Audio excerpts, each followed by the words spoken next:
I'm probably gonna cry because I cannot believe that I'm graduating and I'm gonna get my bachelor's degree. I am the first college graduate in my family. It was such an emotional time, but I'm so grateful to have earned my degree. I'm so grateful to have graduated from the first degree grant to HBCU. But now that I am a college grad, I don't know. What's up? It's OliviaSades, and today we're talking about life post-graduation. Graduating is such a wild mix of emotions. On one hand, you're hyped because I did it. Like, I finally got my degree. But then there's this other part of you like, wait, what am I supposed to do now? I completely get it. The uncertainty can feel like a lot, but trust me, by the end of this video, you'll feel so much better about what's next. I decided to share my post-grad story because I really think that it can help other people. I am a first-generation college graduate. I really felt nervous about my entire experience from beginning to end, and even now that I've graduated, I remember in May feeling so nervous because I literally had no game plan as to what I was supposed to do. Like, I thought that the goal was to just get the degree and then everything just happens after. But you kind of have to make everything happen for yourself. So here's what I did, and hopefully this will help you map out what you're gonna do. We're gonna start off with my options approaching graduation. One of my options was to study abroad and move to London. Yes. One day I was sitting in my dorm and I thought to myself, it would be so cool to move out of the country to start my life post-grad. I was watching a lot of Paige Mariah videos, and if you guys know her channel, she posts a lot about living abroad, living in London specifically. She shared a lot of tips for African American women and how the culture is, the language differences, the slang differences, dating. She pretty much posts everything, and I was binge watching all of these videos for weeks straight thinking, yo, I should move to London. But here's the thing, moving to London would have cost me a lot of money. I literally had no idea on how to get into a study abroad program, so I brought it to my dad. If you guys know, me and my father's relationship is extremely close. I went to him and I was like, Dad, I think I want to move to London and study abroad.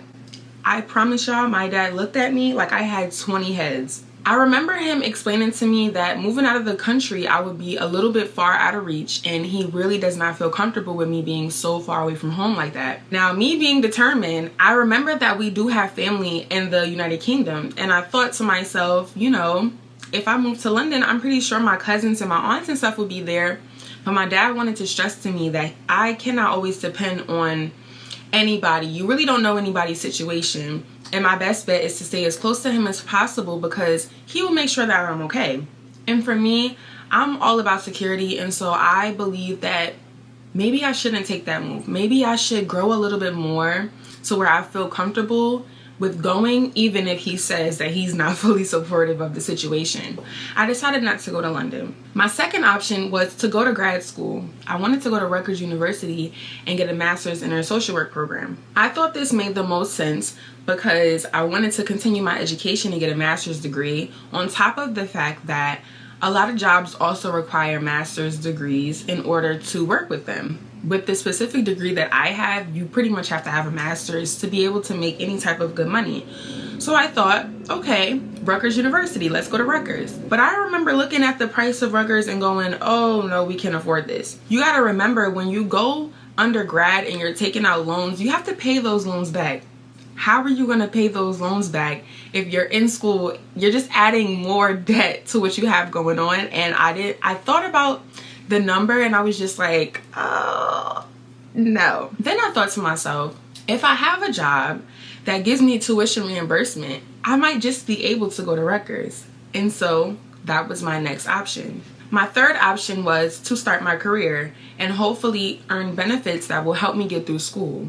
So this is exactly what I did. I started job hunting. Job hunting post-grad is nothing like job hunting while you're in college. While I was in college, I was more fixated on having a job that would just earn me some money. I didn't really care what I was doing. So I was working retail, I was working fast food, and I think my last job before I left college was actually at Victoria's Secret as a sales associate. Even though those jobs are okay, I wanted to have a job that aligned with the degree that I had, and helped me with my long-term goals. So I was applying for mostly mentoring jobs, counseling jobs, and caseworker roles. I actually didn't hear back from most of those jobs. I didn't qualify for some. They had wanted master's degrees and I didn't have a master's. I only had a bachelor's. And I started feeling very discouraged. I felt very like hopeless because you go to school for all these years and you think when you leave, everyone's gonna be like, oh, I have a job for you. Like, you can work here and you can get some experience.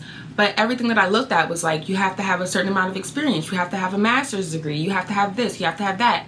And it was like, I'm never gonna find a job. Cool, I'm gonna be broke. But then I applied for a residential counselor position and I got the job. I had 3 phases of interviews, and the second one was probably the most intense one, where they really went through my resume. They did a lot of fact checking. Like, they just wanted to know, what did you go to school for? When did you go to school? What classes did you take? What are your specialties? What are your skills? What do you bring to the table?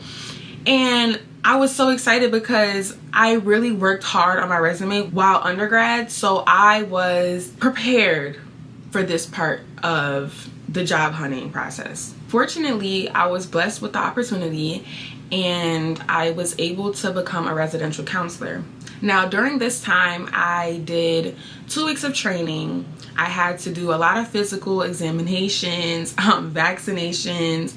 It took like almost about a month before I was able to actually get in the field and start working. The job description for the residential counselor was pretty much everything that I was doing undergrad as a counseling services intern, which is why it is so important for you guys to really prioritize those jobs that they offer at the university that align with your degree and what you're going to school for.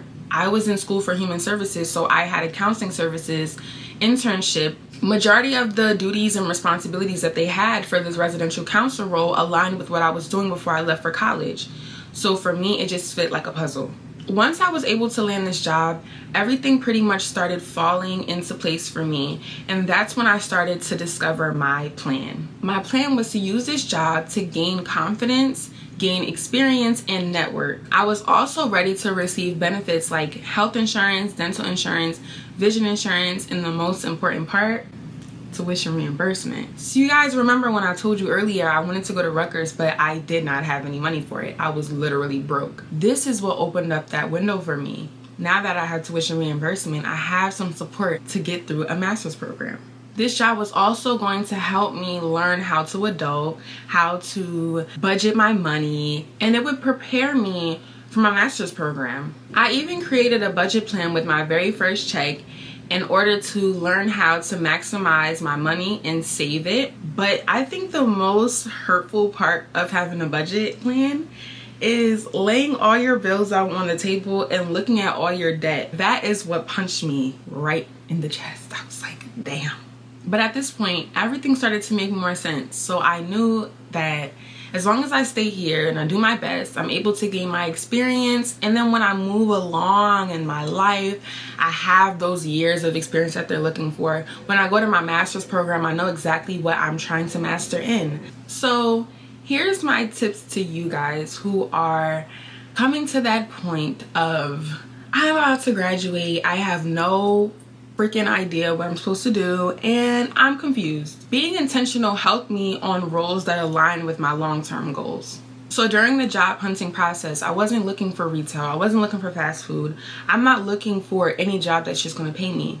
I'm looking for a job that's going to actually educate me. Another tip would be to have faith and be consistent. Doing this helped me to actually land a job, which can seem like it's impossible, but as long as you're getting up every single day and you're applying for those jobs, you're tweaking your resume, you're doing everything that you can, you're going to find exactly what you're looking for. There's not a day post-grad that I gave up looking for a job. Even when I felt discouraged, I would still get up and use that energy to apply for another job. Also, it's very easy to get discouraged when you see that everyone's posting their post-grad plans. This one's going to NYU, this one's going to Rutgers, this one's going all the way out of the country, and they're studying abroad for their masters. For people who landed jobs right out of college, and it's like, damn, what? It kind of makes you feel like you're not on track, but it's okay.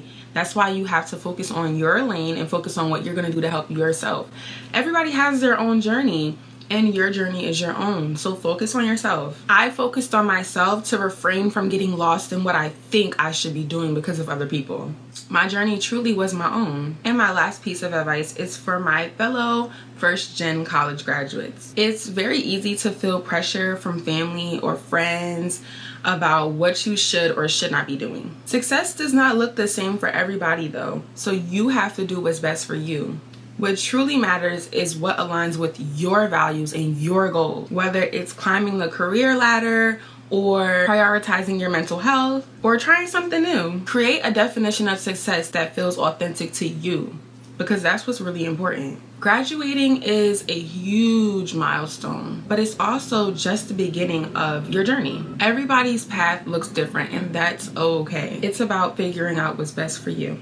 Whether you're starting a job, heading to grad school, or exploring other options, take it one step at a time and trust the process. Remember, you don't have to have it all figured out right now. Celebrate how far you've come, keep working toward your goals, and know that your journey is uniquely your own. If this video helped you or you have questions, you can leave them below in the comments. I love to connect with you guys. Until next time, take care of yourself and keep pushing forward, guys. Love you.